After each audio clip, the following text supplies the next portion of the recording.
Okay, yan po. So, bago po tayo mag-start, so lahat po muna kayo ay magsiinom po muna ng dala nyo po mga tubig. O, shot muna kayo. Shot. Yung mga walang dalang tubig, kayo po muna ay lumunok ng laway ninyo. Kayo yung mga isip ninyo, ha? Nanay, parang balik ka kay tatay. Super, super usap ka dyan. Okay na yan, may paraan. Okay, yung po, since kayo po lahat ay nagsinom na po ng dala niyong tubig. So, by the way po, mga mom and sir, good morning! Good morning! Good morning! Good morning! Ayan. So, by the way, mom and sir, so good morning po sa inyong lahat. At by the way po, kilala niyo na po ba ako or hindi pa po? Hindi pa! Hindi pa. Okay? Yan. So, by the way, mami sir, sa mga tao po na hindi pa po kilala, ang pangalan ko nga po pala ay Kayla. Kayla. Yes. Okay? But in Yaoshi, hindi po ako kilala Kayla. Okay? Mas kilala po ako sa pangalan po na Tweet. Yes. Kay saan po kayo kay saan kayong branch namin magpunta, Magbulacan man kayo, Tarlac man kayo, San Fernando man kayo, Pangasinan man kayo, Tweet ang tawag sa akin. Yes. At kung tawagin nyo kong Tweet, kailangan po dito lang po sa loob, ha? Baka mamaya nagkita tayo sa labas. Tweet. Tinawag mo kong Tweet. Akala nila lalapit yung ibon. Ayun pala yung tao yung lumapit. Okay? Ayan po. So, mami sir, isa rin po ko sa health and product consultant ng Yaoshi Philippines po. Kaya kung kayo po ay may question, so pwede po kayong magtanong po sa akin or sa mga kapwa po mga presenter na lagi pong naka-duty dito po sa therapy po natin. So, may question po ba kayo bago po tayo mag-start or wala naman po? Wala. Okay? Wala po kayong question? Since wala kayong question at lahat po kayo ay mga regular customer na, syempre, bigyan nyo naman po ng masigabong palakpakan ang bawat sarili ninyo. Ayan, tulog na po ba kayo? Hindi pa. Hindi pa. Okay, since kayo lahat ay gising at karamihan naman kasi sa atin, almost lahat tayo nagkakaedad na. Okay, magpabata ka man, magpamay edad ka man, we're getting older na po tayo. Okay, pero sa ating po mga nagkakaedad na, do you think ang pananakit daw lagi ng katawan o yung mga buto, the signs of aging daw po ba? Yes. Lalong-lalo na, hindi lang yun ha. Lalong-lalo na sa atin, laging sumasakit yung bulsa. Usapan katawan, bakit kami bulsa? Bakit ganun? Diba, kadalasan na sumasakit po sa ating lahat ang ating pong mga nuhod. Ako naman, binte. Ikaw naman? Binte. Okay? Sino po ba sa inyo ang masakit ang bulsa ay tuhod? Bulsa! Hala, pinag-combine pala tayo. Tama pala yung ano ko ngayon. Tuhod. Okay? Ilang tuhod ba ang sumasakit? Dalawa. Sino yung isa? Ayun, meron isa. One hood. Hindi yung tuhod. Iyon ay one hood. One hood. Pag dalawa, tuhod. Pag tatlo,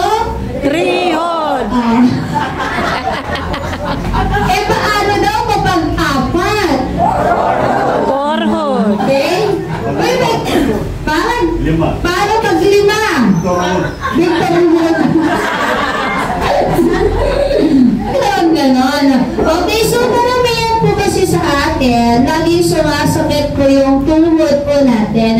I think na topic ko kasi ito kahapon ng hapon, pero I don't think na kayo ba yun or kayo ba ay nagpunta kahapon ng hapon? Hindi po. Okay? Familiar po ba kayo? Ito din ha, sakit din ito sa tuhod. Lalong-lalo na familiar ngayon or nauso ngayon na sakit yung tinatawag nating RA and RF. Nanwi. Familiar po ba kayo sa RA and RS? Hindi po. What I mean? Hindi po. That's part of arthritis. Okay? Part po yan ng arthritis. Ngayon, sino bang may arthritis sa inyo? Wala. Oh, wala na. Ayaw Kung kumain. ano sabi, sakit ng tuhod. Ngayon, arthritis, wala na. Ayaw kumain. Ha? Bakit ganon? Ibig sabihin, yung sakit ng tuhod nyo, that's signs of aging. Actually, totoo naman yun. Lalo na kapag ikaw ay babae. Okay? Kapag ang babae po kasi ay nasa edad 40 to 50 years old na, ang mga buto po natin ay nagiging marupok na. Okay? Nagiging marupok na po. Lalong-lalo na kapag ikaw ay babae. Paano naman ma'am kapag ako naman ay lalaki? Nagiging marupok ba yung buto ko? Oo. Oo, meron din po, okay? Pero, kadalasan kasi sa mga sumasakit ang mga buto, ang mga babae. Dahil ang mga babae ay maagang Gigising. menopause. Kaya tanong ang lalaki, meron ba? Meron. Meron silang menopausal. Oo Hindi pala. lang po babae ang merong menopause. Ang lalaki meron din. Ang tawag naman sa kanila ay andropause. Okay? Ang andropause naman po sa mga lalaki ay 60 years old. Pero depende sa nararamdaman at sakit na meron po sila. Kasi po yung iba, at the age of 70 years old, kaya pa po nila. So medyo maaga lang po kapag babae. Ang babae kasi kaya nagiging marupok ang mga buto araw-araw. Monthly tayo na nagkakaroon ng menstruation. Okay? So madalas lumalabas ang mga calcium and potassium kapag ikaw ay nagme-mens. Kaya ang buto mo ay rumurupok. Diba nga? Kapag masakit ang tuhod mo, tatlo lang yung problema mo. Okay? Pag masakit ang tuhod mo, it's either mataas si uric acid mo, pwede rin po yun, or it's either kung hindi mababa, kung hindi naman mataas yung uric acid mo naman, ano naman kulang sa buto mo? Ha? Calcium. Calcium? Pwede rin po yun. Pero kadalasan po sa iba ay kulang sa vitamin D and vitamin B12. Diba po may mga vitamins kayong ganyan? Meron po yun Vitamin D. vitamin D Arido, and diba? vitamin B12. Dulok. Okay? Ano pa ho? Bakit sumasakit ang tuhod nyo?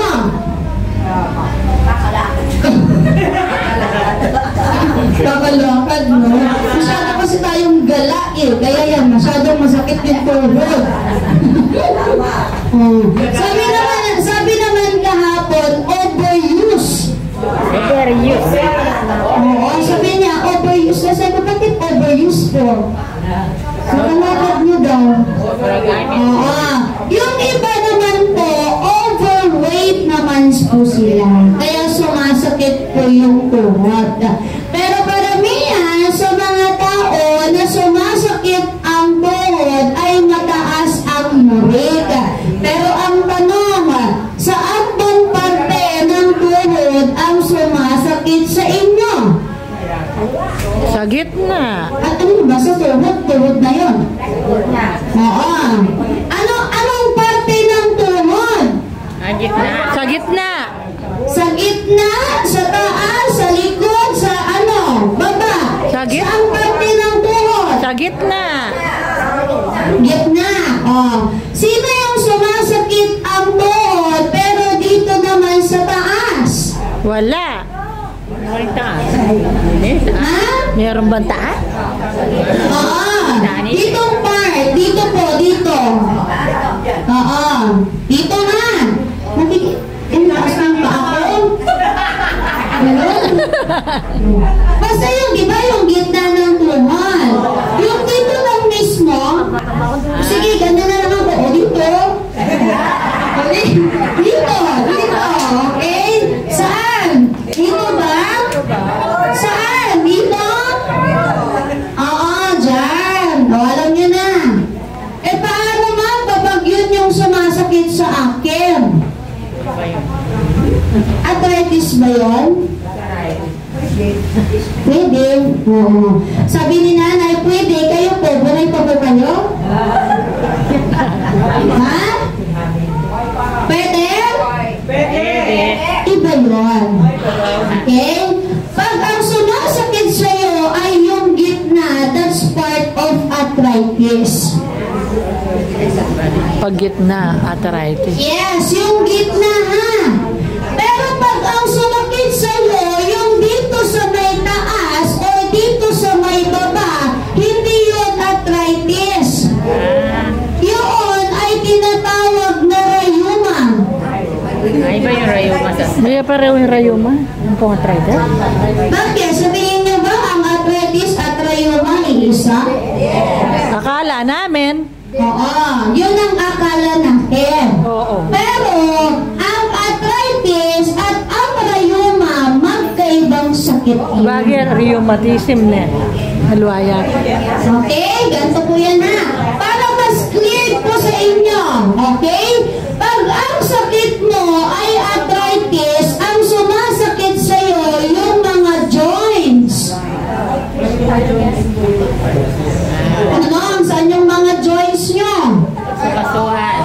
Pisugluan. Pisuglun. Wow, okay? Lahat ng parte ng katawan mo na nababaluktot natin, that's part of joints. Pero kapag ang sumasakit naman sa'yo, yung hindi naman joints, kundi muscle naman, that's part of rayuma. Pwedeng lagyan ng mainit yan. Okay? Rayuma mo yun ha. Ang tanong, saan kayo ngayon dyan? Parang, hindi ko alam. Diba? Hindi nyo na alam kung saan kayo dyan. Wala ako eh. Masakit. Masakit Ang sa sa binti. atin kasi ito ha, reality Pagmamanig ka rin ng jeep, baka yun. itong mga branches. Ay, hindi ka rayuma. Huwag mo sabihin na masakit ang tuhod mo kung hindi mo alam kung saan parte ng tuhod ang sumasakit sa iyo. Dalila na man nasakit eh. Okay? Hindi mo pwedeng sabihin. Tsaka, ito ha, pag masakit ang tuhod mo, kailangan mo magpa-blood camp. Kailangan mo yan. Go po, tatig Pwede kasakit. kang Bato. magpa-blood camp, i-test mo yung uric mo. Wapin. Or mas malinaw, kapag masakit ang tuhod mo, pwede kang magpa-x-ray.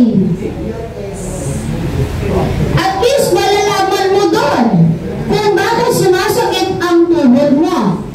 Kasi karaniwan po dyan, maming sir, pag sa atin kasi, masakit lang, okay lang. Ang ginagawa kasi natin, magpahit tayo ng omega. Sige, pahit ka doon. Kung hindi naman omega, ay pahit tayo at bigacent oil. Wait, ang metong, tayong lahat. Oo, masakit nga ulo mo nang lalagay mo. Bits. Ito ha, ang shoulder sa ang part.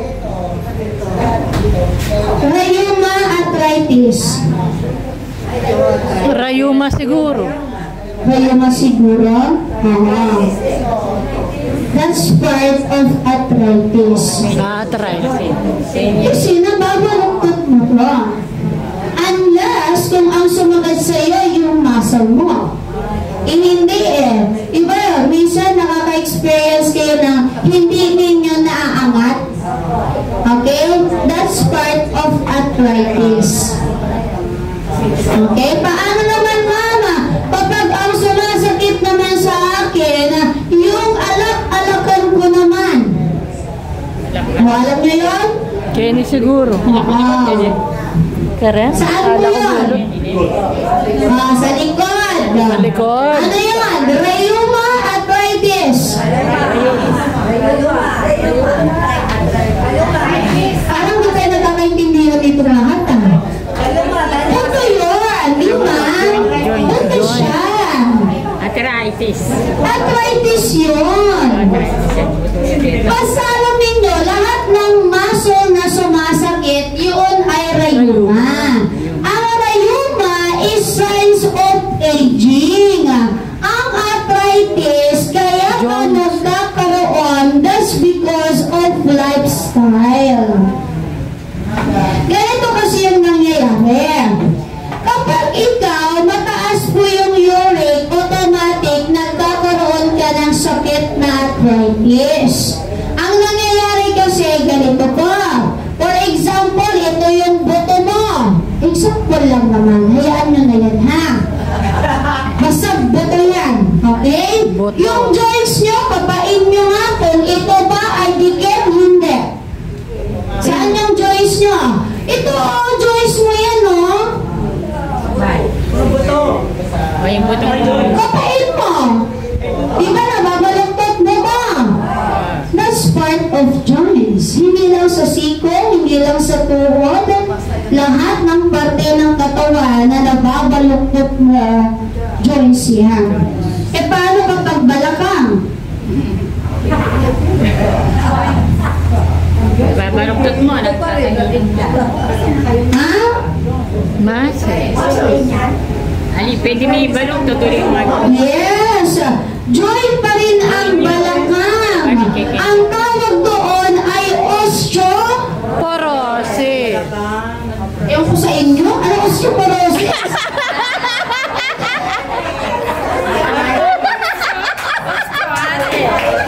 Mali. Hindi ko ako nahuli kaya kung usapan natin. Hindi na ako makaproceed dito. Mali. Osteoporosis. Osteoarthritis yun. Hindi osteoporosis. Ala kayo. Ang osteoporosis, ang sumasakit sa likod. Ang osteoarthritis, joints din yan. Pero, ang osteoarthritis po, up and down. Pag sinabing osteoarthritis down, balakang, tuhod, tsaka yung paa mo. Pag sinabing osteoarthritis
Alam niyo kung bakit sumasakit yung mga bones ninyo? Na-try niyo nang naglalak yung bones niyo, yung mga joints niyo.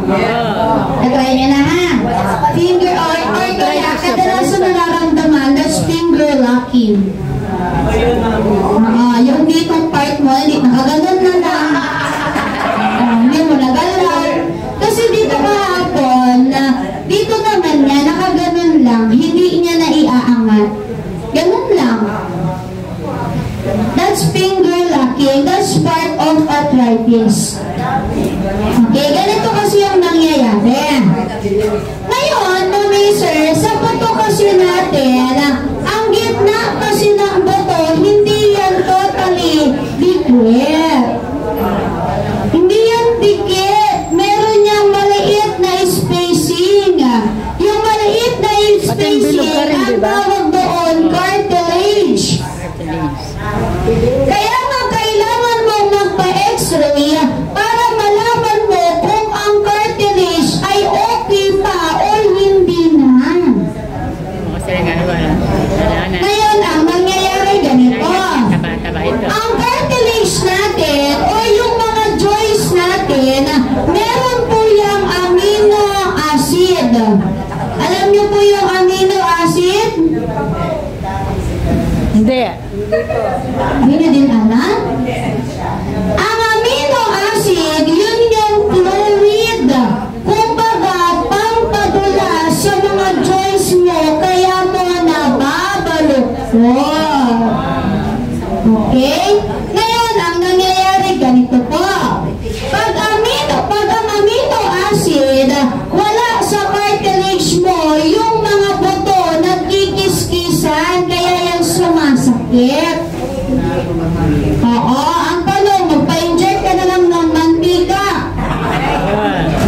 O at least yun, madulas. Pa? Actually po, yung iba, hindi naman totally yung cartilage yung inaalis nun. Ang nangyayari kasi doon, yung iba na sumasakit yung tuhod, nagkakaroon ng tubig. Tapos yung tubig, pinapasipsip nila yun. Yung kulay ng tubig, hindi katulad ng tubig na clear. Ang kulay ng tubig na yun ay kulay beer. Yellowish. Hindi yun totally clear ha. Yellowish po yun.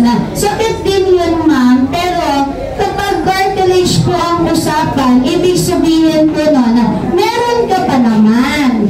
Kaso nga lang, mas lalo siyang numinipis ng numinipis. Ang nipis ng cartilage parang isang kortina lamang. Ganon kanipis ang cartilage mo. Ngayon, ganito po yan. Sino ba or anong organs ba ang nagpo-produce ng amino acid? Nagpapa-blood chem kayo, tama? Okay, nagpapa-blood chem. Pinapacheck niyo ba si SGPT? Yes. Pinapacheck. Sinong mataas ang SGPT? 50? 55. Okay. Sino pa po? Ako na ba? Ha? Wala. Ito, kailangan nyo to. Bakit? Malalaman mo, pag mataas ang SGPT mo, ibig sabihin may problema ka sa liver.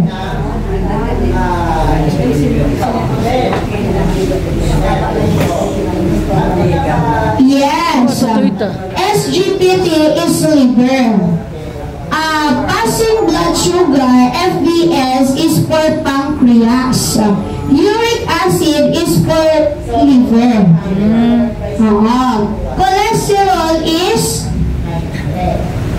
Bakit kailangan nyo i-monitor the cholesterol? Sa BP. Sa? BP. Sa BP? Yung cholesterol sa BP? Ay.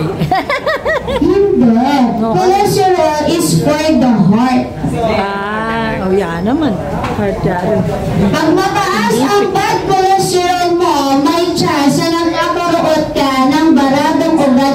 puso. Creatinine is for kidney. Diba? Kaya kailangan nang magpa-check. Ngayon, pag mataas si SGPT mo, ibig sabihin nun, yung liver, mayroong problema. Kaya tumataas si Uric acid. uric acid. Ito kasi, ganito yan. Si liver, siya po yung nagpo-produce ng amino acid. Kaya na pag mataas ang uric mo, bawal ka sa mga pagkain na Mabuto. mabuto. Naniniwala-wala kayo sa mabubuto? Oo.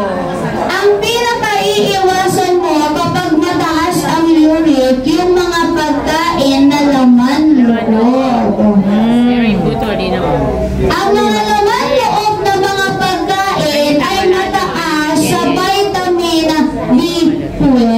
Pero pag mataas ang uric, hindi mo yun pwedeng kainin. Okay, ngayon, ang nangyayari ganito. Ano bang ginagawa ni liver? Ano bang ginagawa ni liver? Suma. Ang makasagot, merong 10,000. Sumasala. Ha? Mag-produce ng Sabi na mag-produce yan kay mantika. Nagsasala. Ito naman nag-produce. Any answer? Nagpo-produce Higher? ng Lower? T. 1 million. Ang liver natin, siya po yung storage room ng katawan. Okay? So, lahat ng toxin na meron sa katawan natin, papasok muna yan kay liver. Ilang beses kayong dumumi sa isang araw? Isa lang. Isa lang. Hindi normal lang isang beses sa isang araw. Uy, tatakla ka na sa loob. Ganito yan.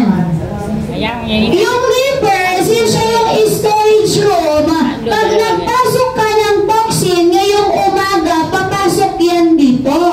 Pag kumain ka ng tanghali, ilalabas ni liver, that's why dumudumi ka. Oo.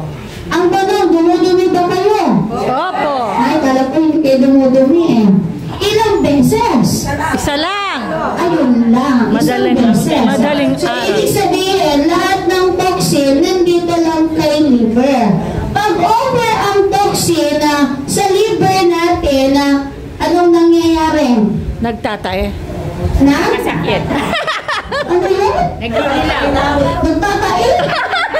Hindi ka man nagdudumi, Over. nagtatay ka. Ano kayo nagtatay naman nun? Hindi yun Oo. Ibig sabihin nun, hindi madaling nagdadigest yung katawan mo. Sino bang nagdadigest sa katawan natin? Lahat ng kinain mo. Si metabolism. Si metabolism, iba yung work nun. Ang work ni metabolism to convert lahat ng kinain mo into glucose. Na si glucose magiging energy mo. Ngayon, yung nagda-digest sa katawan mo, yung digestion system natin. Pero ubos na yung time ko, paano tayo pupunta dito? Yay! Kausap eh. One minute Pero na yan. tapos na, bukas na lang ulit. Yeah. Bukas na lang. Nandito pa naman ako bukas, huwag kayong mag-alala. Ay, bitin. Okay, po. So, tapos na po yung therapy po ninyo. So, inom po muna kayo ng dala nyo ang mga tubig. At by the way, Mami Sir, babalik po ba? Babalik. Pag bumalik? Babalik. Okay, ingat po kayo sa inyong pag-uwi. God bless you po and more improvement to God to all of you guys. Thank you.